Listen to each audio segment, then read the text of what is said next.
காலம் இன்னும் வரவில்லை. ஆலயத்திற்கு கர்த்தருடைய வீட்டை கட்டுவதற்கு நம்மால என்ன செய்ய முடியுமோ, நமக்கு நம்ம காணிக்கு மிச்சமா என்ன செய்ய முடியும் அந்த அளவுக்கு நம்ம கால் எடுத்து வைக்கலாம். எதற்காக சொல்லுகிறேன் தெரியுமா? இந்த ஆண்டு 102 சங்கீதம் 13 வசனம் சொல்லுகிறபடி கர்த்தர் சீயோனுக்கு தயை செய்யும் காலம் குறித்த நேரம் வந்திருக்கிறது. அதற்காக குறித்த நேரம் வந்திருக்கிறது. நல்ல கைதட்டி அந்நிய பாஷை 13 வரை வாசிப்போம். தேவரீர் எழுந்தருளி சீயோனுக்கு இறங்கவே.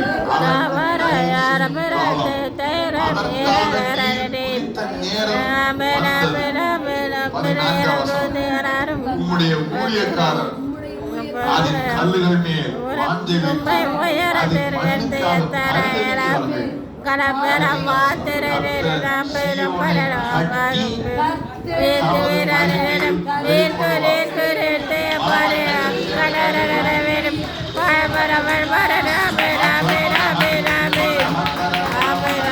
குறித்த காலம் இது. ஆமென் சொல்லுங்களேன். அவர் தயை செய்யும் காலம், அவர் குறித்த நேரம். நான் சொல்லுகிறேன், நினைச்சவங்க எல்லாம் கட்ட முடியாது. கட்ட முடியும். தாவீது நினைக்கிறான், ஆனால் சாலமோனை கர்த்தர் குறிக்கிறார். ஆமென் சொல்லுங்களேன். ஆனால் தாவீதுக்கு கொடுக்காத ஒரு வாக்கியத்தை கர்த்தர் சாலமோனுக்கு கொடுக்கிறார். நீ இல்ல, உன் மகன் கட்டுகிறார். நான் சொல்லுகிறேன், இங்கே விருப்பப்படுகிறவர்கள் எத்தனை பேர் என்று தெரியவில்லை. ஆனால் கர்த்தர் குறித்திருக்கிற சிலரை கர்த்தர் எழுப்புகிறார். If that is you, you will bring and sow. நீங்கள் கொண்டு விதைப்பீர்கள். நீங்கள் கொண்டு விதைப்பீர்கள்.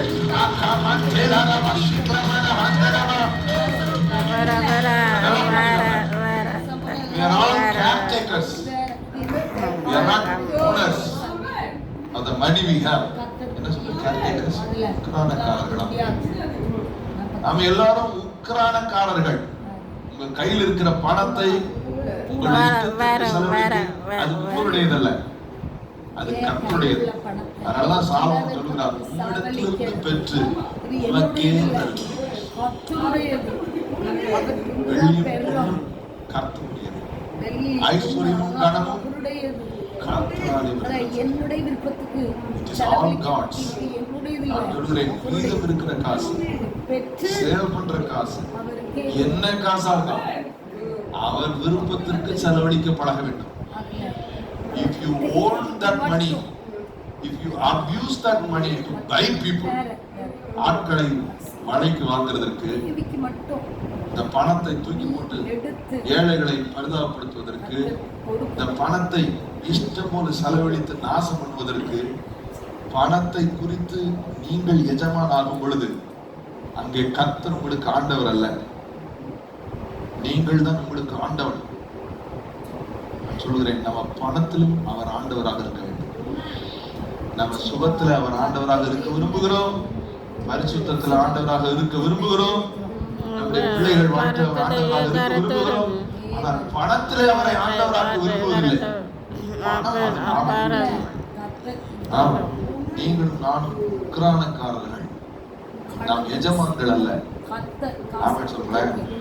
கர்த்தர் இங்கே அனுமதிக்கிற ஒவ்வொரு பைசாவையும் நான் அளந்து செலவழிப்பேன். அஃப்கோர்ஸ் அவங்க தான் ஃபினான்ஸ் எல்லாம் பார்ப்பாங்க. ஆனால் இந்த ஸ்டேஜை நம்ம மாற்றவே இல்லை, இந்த நம்ம மாற்றவே இல்லை. போன நவம்பர் மாதம் நான் இங்கே வந்திருந்தேன். இந்த சண்டே ஸ்கூல் ரூம் சோறு பூரா அப்படியே ஒன்றும் இல்லாமல் உதிர்ந்து போய் கிடந்துச்சு. எனக்கு வைராக்கியம், இனிமேல் நம்ம இங்கே செலவு பண்ணக்கூடாது, நம்ம புதுசாக செலவு பண்ணணும். நம்ம கட்டுறோம், நம்ம எழுப்புறோன்ற வைராக்கியம் வெறி. நான் உண்மையிலே சொல்லுகிறேன், நான் நித்திரை இழந்த நாட்கள் பல, நான் கண் மூடாத நாட்கள் பல, நான் கண்ணீர் வடித்த நாட்கள் பல. எனக்கு தெரியும், நான் கையேந்தி இருக்கிறேன். சில இடங்களில் அவமானப்பட்டிருக்கிறேன், சில இடங்களில் எனக்குள்ளே கர்த்தர் நான் கேட்கறது தப்பு கிடையாது, கர்த்தருக்காக கேட்கறது, இதை தாழ்த்தி இருக்கிறேன். It is your ability to ask. வேற வேற கேட்கறது சிலர் கேட்கறது அப்படி கேட்டு பாருங்க யார்ட்டையாவது காசு குறிக்கிறோம் தாழ்வு மனப்பான்மை கர்த்தரை அப்படி வாக்கவும் இல்லை, எனக்காக கேட்க வேண்டிய அவசியமும் எனக்கு வந்ததே இல்லை. உங்கள் எல்லோரையும் பார்க்கலும் நான் அதிகமாய் விதைத்தவன். நான் தைரியத்தோடு சொல்லுகிறேன், ஏன்னா கர்த்தர் எனக்கு அந்த ஸ்தானத்தை கொடுத்திருக்கிறார். கடைசி வரைக்கும் உங்கள் எல்லோரை பார்த்தும் நான் அதிகமாக விதைக்கிற ஒரு தாவீதாக இந்த விதைக்கிற பட்டியலிலே கர்த்தருக்காக அவருடைய ஆலயத்திற்காக இவ்வளவு சவதரித்தேன் என்று சொல்லுகிறவனாக கர்த்தரனை வைத்திருப்பார் என்று நான் விசுவாசிக்கிறேன்.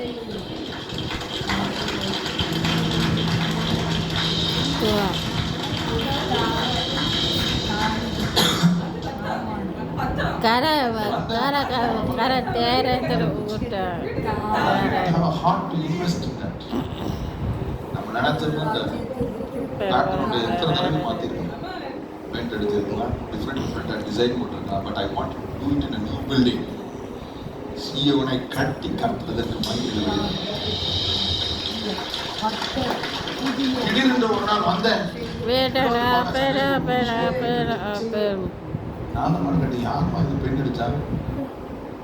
பெயிண்ட் அடிச்சது நம்ம பெயிண்ட் அடிக்கலையா? என்கிட்ட யாரும் கேட்கவும் இல்லையா? யார் பெயிண்ட் அடிச்சாங்க? செல்வராஜ் தாத்தா பெயிண்ட் ரப்ப கொண்டு வந்து அவரே அடிச்சிருக்காரு பெயிண்ட். ஆலயத்தை குறித்து உடம்பு ஒரு உரிமை இருக்குங்க. இது நான் என் கர்த்தருக்கு கட்டுகிற ஒரு வீடு. இதுல எனக்கு என்ன ஆதாயம்? இதுல எனக்கு என்ன நடக்கும்? சந்ததி பூமியில பலத்திருக்கும்.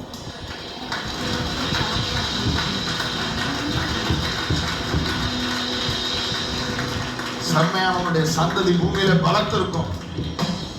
நான் யோசிக்கல எனக்கு என்ன லாபம், என் பேர் இருக்கா, எனக்கு நாளைக்கு என்ன என் பிள்ளைங்க ஐ டோன்ட் நோ. கர்த்தர் என்ன வைத்திருக்கிறார் நான் தான் சொல்றேன். என் பிள்ளைல நான் என்ன படிக்கணும் என்ன தீர்மானிக்கணும்னா நான் முடிவு பண்ணல. எனக்கு தெரியும்.